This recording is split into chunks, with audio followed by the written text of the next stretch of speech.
The following audio discussion is from episode 5 of Astound's podcast series, AI and the Future of Work. This episode, entitled Truth from the Trenches, a 6-time CIO discusses the future of IT, features host Dan Turchin, co-founder and chief product officer at Astound, and guest Mark Settle, CIO of Okta. Good morning, good afternoon, or good evening. This is Dan Turchin coming to you live from headquarters of Astound in Menlo Park, California. I'm your host of AI and the Future of Work, and I'm so excited to be joined today by a friend of mine, a special guest, Mark Settle, who's a multi-time CIO and has certainly taught me a lot about what it's like to run an IT organization at scale. I hope we can all benefit from a little bit of Mark Settle wisdom. Mark, before we jump into the conversation, welcome and please introduce yourself. Well, I'm happy to be here today. I really appreciate the invitation. I am a 7-time CIO. I sometimes tell people that I'm going to keep doing the job until I get it right, and I'm introduced frequently in public forums, and people credit me for the link to my career and the diversity of my career. My wife has a completely different perspective. She thinks I have a hard time keeping a job, for an extended period of time. But I think I'm beating the averages, the industry-wide averages. But you're leading technical teams, so I imagine you have to balance credibility. You have to establish credibility with technical teams, but like you said, you're first and foremost a people manager, not a technologist. How do you achieve the balance? So you want to ask all the right questions, and force people to maybe think about things in ways that they haven't to date. And that's where you really bring your experience to bear. But you've got to be very careful. Another common mistake that CIOs make is they come and talk to different vendors or go to conferences and fall in love with certain technologies and almost make a snap judgment that this would be good for us. And then they kind of bring that back to their own team. And it takes a long time in many cases for the team to embrace the idea with the same enthusiasm or maybe the same insights that the leader does. So that has to be very carefully stage managed, how you get your own team involved and kind of lead them to maybe a perspective that you want them to share. But anyway, it's just been my overall observation that judgments from the top frequently fail. One of the things that's interesting about your career arc is that you've been a CIO at both technology companies and kind of high tech and low tech. What's the difference? What's it like to be on both sides? Well, that's a tough question. Well, every IT organization is obviously a technology organization. When you work on the vendor side of the industry, there's probably, and if you work in the Bay Area, there's just a lot more receptivity to change and innovation. And it's not because the people are necessarily more enlightened or more imaginative or creative, but in most cases, they don't carry around, the years of legacy systems that have been developed. So if you go to work in most Fortune 500 companies, the application portfolio or the data centers that are still there, it's like your grandmother's attic, right? And I always kind of kid people, nobody in their right mind would ever design the application portfolio that exists at most Fortune 500 companies. And it's not to say that the decisions were wrong at the time they were taken. There were tactical and situational reasons why this ERP system was implemented or why this kind of new tool was brought in or why we outsourced this part of the operation to a third-party managed service provider. So, but that's what you inherit. So you kind of show up. And the tech companies tend to be a little bit younger in general, especially obviously in the Bay Area, and they're less weighed down by that whole legacy of technology decisions. One of the things that I find fascinating about the role of the CIO is the generational shift in the workplace. So we hear a lot just kind of in the popular press about the demands of millennials and there's kind of a popular narrative about what a millennial expects versus maybe an old generation. What does that mean? How does that impact the role of an IT organization? So the workday is not a 24/7 phenomenon, and it's not bounded by time or geography. I tend to think about, when people are in the workplace, I think the laptop still remains a primary tool for most people, but it's complemented to an increasing degree by smartphones and other devices that individuals use interchangeably. And then when they leave the workplace, the smartphone actually becomes the primary tool of interaction. People check email, do approvals, and actually do increasingly substantive kind of things over time through applications that are on their smartphone. So you have to be able to support that whole range of applications. And then another obvious trend, which has become more pervasive, is the proliferation of collaboration tools. And I think up till now, a lot of the collaboration that I've witnessed has been primarily focused internal to the company. There's so many, ancillary stakeholders involved in the business, whether it's contractors or consultants or managed service providers or go-to-market partners, that have need to get access systems or data systems. And then you have the members of the staff, the functional staff, that are interacting with their colleagues, in these kind of entities, these external entities. So information is being passed all the time through different kind of collaboration tools. And that's really the workplace of the future is this kind of nest of collaboration capabilities. And you're familiar, Dan, with the ones that, some of the common ones that we have here. So Zoom has become, a very kind of standard video conferencing capability. Slack and HipChat to a lesser degree. I mean, there's multiple texting tools that people use. There's ways to share files through a box or a Dropbox kind of a service, et cetera. So it's just a very flexible kind of workspace in which people, if you remember influence diagrams, people used to map like, who do I talk to during the day and who do the most people I interact with? Well, those have mushroomed because of the technology, right? And so now an influence diagram, maybe I'm going to make these numbers up, but I mean, maybe 5 years ago, my primary influence cloud would have been possibly like 60 people. Well, today it could be 200 people, easily 200 people, or easily 250 people, just because of the technology. So that pervasive collaboration that's occurring, I think, it really defines the modern workplace. And the millennials, to a large degree, are driving this because they're more prone to use those tools than a lot of other people. Yeah. So the workplace is now kind of always on, right? 24/7, oftentimes geographically dispersed. How do you, as a CIO, how do you staff up for that, or how do you provide the services to accommodate the expectation that IT is always available? So I've talked to other CIOs about this. This is interesting to me. I had another CIO tell me they were renovating their offices, and he said, "I want to really provide a Starbucks capability here.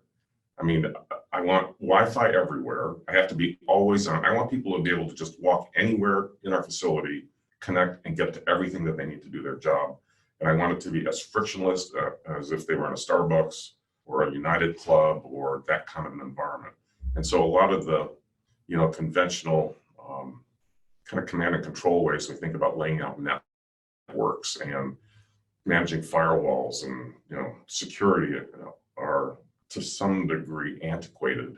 I mean, some safeguards need to be in place. I'm not saying the safeguards aren't necessary, but you've really got to accommodate that kind of new working style. So that's on the infrastructure side. And then it's interesting on the application support, the collaboration tools actually enable a lot of more kind of self-support. And what I mean by that is, this is embarrassing to admit as an IT leader, but there could be individuals, there are frequently individuals who would encounter some kind of an IT-related problem, whether it was application or infrastructure related, whose first course of repeal would be to their coworkers. I couldn't call IT, but it'd be so much easier just to send Dan, like a little Slack note, like, I'm having this problem like this. Have you run into this? Are you having, yes. Yeah, but it's like self-service. I mean, it's self-remediation, self-healing. It's self-healing IT, right? Because people go out to go find colleagues that are in a similar situation. In fact, this is a funny story. When I was in a company where we implemented Salesforce.com's texting tool called Chatter, and different groups would start to mushroom, like chatter groups, right? And some chatter groups are public and some were private, and you were invited in. So I discovered after about 3 months of chatter that people that had worked from home had created their own private chatter group, and they were solving their home-based IT problems. And I got access to this chatter trail, and a lot of the entries would say, like, don't call IT. Here's what you do. And another one would say, if you call IT, they'll tell you to do these 4 things. don't do the third thing that they tell you to do. You don't need to do that. I mean, Undermine. It was a subterranean, community of people that were, but they were solving their own problems, in ways that may have been more efficient than our ability to do so. So that's the challenge. So another unique challenge, I'd imagine, it's faced by the modern CIO is this desire on the part of, or expectation on the part of the employee that information and systems are available anytime, anywhere, and an obligation that CIO and maybe your CISO counterpart has to protect employee information, particularly in the face of GDPR and various regulations. How do you create an environment that encourages the kind of access that employees need while still keeping them safe? So I've been thinking a lot about this lately. So if you recall, there was a popular concept that we talked about a lot in the past, which was north-south and east-west traffic in a data center. So north-south traffic referred to bad actors coming in through networks, getting into your server farm and our storage devices, and potentially exfiltrating data directly. And so there's different access controls as far as getting into those kind of assets. And then east-west traffic was referred to the fact that if they get in, they may not go to the most obvious place, but they want to proliferate laterally and go and reside for a long period of time in some other kind of ancillary device that may not be obvious to people trying to defend the perimeter, and then sit there for a while and then start slowly exfiltrating data or doing other kind of things.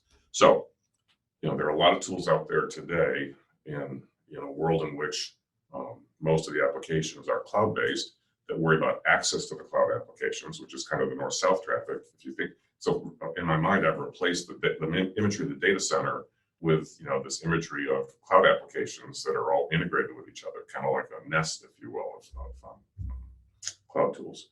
So there are access controls to get into the tools, but then you have these collaboration capabilities. And so as easily as I can send you a Slack message asking for help with some kind of IT problem, I can download an Excel report from a SOX system and shoot it over to you in marketing, and say, look at what's going on over here. And so, the east-west traffic in the cloud is all enabled, is primarily enabled by these collaboration tools.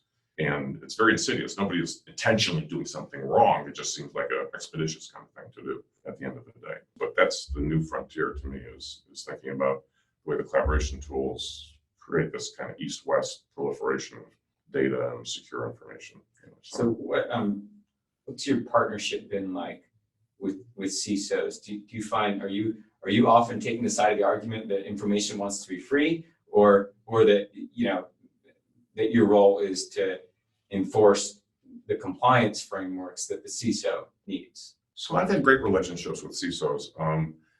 First and foremost, the CISO establishes the policies, right? And IT and other organizations put in place the operational controls, and then the corresponding work procedures and work rules that implement the controls. And the conversation becomes, I guess, adequacy, if you will. So if I understand the policy and I establish these controls and they get blessed, and the CISO and I agree, well, that's sufficient to enforce the policy, and then you deconstruct the controls into the actual, work processes and procedures that you're going to follow. As long as you have those handshakes along the way, then I think things work extremely well.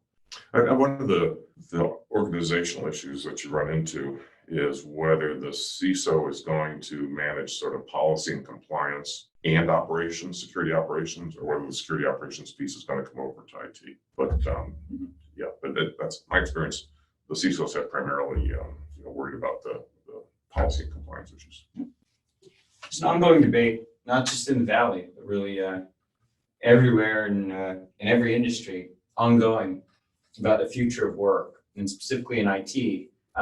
What's not whether or not automation is a good thing, but what's the right amount of automation? What roles are at risk? But maybe the corollary, what new functions will be introduced by AI kind of capabilities? Where do you sit in this argument? So I at the highest level, I think automation is a survival skill, because if you step back, the talent pool that we have to leverage is shrinking all the time relative to the demand. And you can go to a tremendous, there's an umpteen number of reports that will show you that the number of people that are coming out with any kind of degree in computer science or a related field, or even out of kind of vocational programs where they're being instructed in programming tools or database administration. So, the pool that we're all competing for is shrinking. And I think the mistake that people have made in the past with automation, which plays out time and time again, I mean, what happens in most situations? So there's a small team of people that have to perform some kind of a functional task within IT or outside IT. And if the company's successful, or it acquires other companies, the number of transactions or the number of times the process needs to be exercised grows over time. So pretty soon that core group of people, which does everything, the kind of hard use cases and the intermediate ones and simple ones, says, let's get some junior people in here to do the simple stuff because, we just can't handle the workload. So you do that for a while and saves a little bit of money and provides a progression path. Then you grow a little bit more and you say, this really isn't working anymore. Maybe we could go outsource some piece of this. Like maybe we can find somebody who just would do this for us as a service. We don't have to, and it still keeps growing. Then finally at the end, people start to think, maybe we could automate some part of this. Like what part of it could we automate away? And I think, RPA vendors, the robotic process automation vendors are onto something here conceptually. You really should think about automating first. So even in that initial stage, that evolutionary stage I was talking about, if there were 20% of the use cases that could be automated in some fashion, you should jump on that immediately and get that work out of there. But what happens in human nature is people like to be able to fall back on things that they can do easily and predictably. So to keep their own performance metrics up, they kind of hold on to those easy and simple things, right? So that they can say, geez, sure, we had some hard things that took us a lot longer to complete, but look at how, look at our batting average. Our batting average is bad.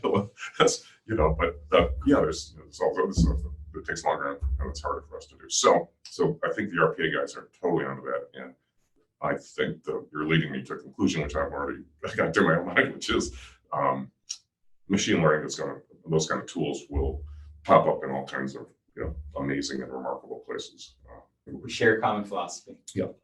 But I think it's a survival. I don't think it's discretionary. I mean, I don't think you can wait go back to some of the big Fortune 500 companies you're talking about. If you have a staff of 1,000 people in IT and you've got 500 systems and there's new technologies coming in all the time, what else are you going to do? But if you don't embrace automation and look for those opportunities. And I think the mistake a lot of IT shops make, you really need a center of excellence in the shop to come up with the tools and be able to reuse some of the things that you've done in the past. If you just turn the whole organization loose and tell them go, you figure it out, everywhere, you're not going to get to the same result. Repeatability. Yeah. Well said. So I'd be remiss if I didn't plug your books and recognize.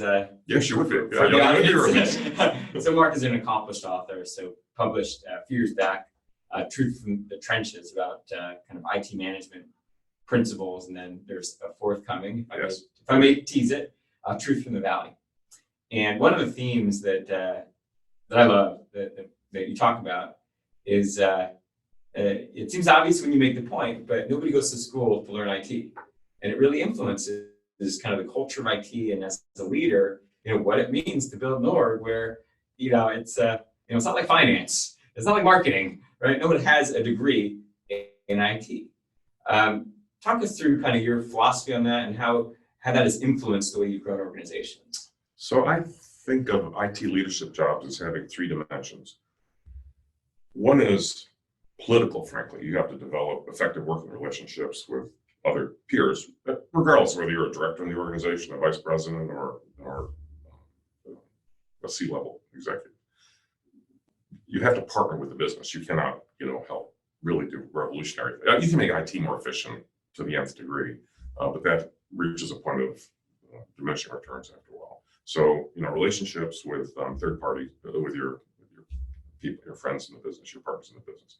And the second is, by definition, you're a change agent because you're the technologist in the company, and technology is changing all the time. And you're a change agent because some of your technology is going away. Like the vendors don't produce anymore; it's not well supported. So there's no such thing as a status quo person, over a long period of time. Then you've got your own team, and you have to lead the team, as well. So the people that succeed, find ways of developing those skills.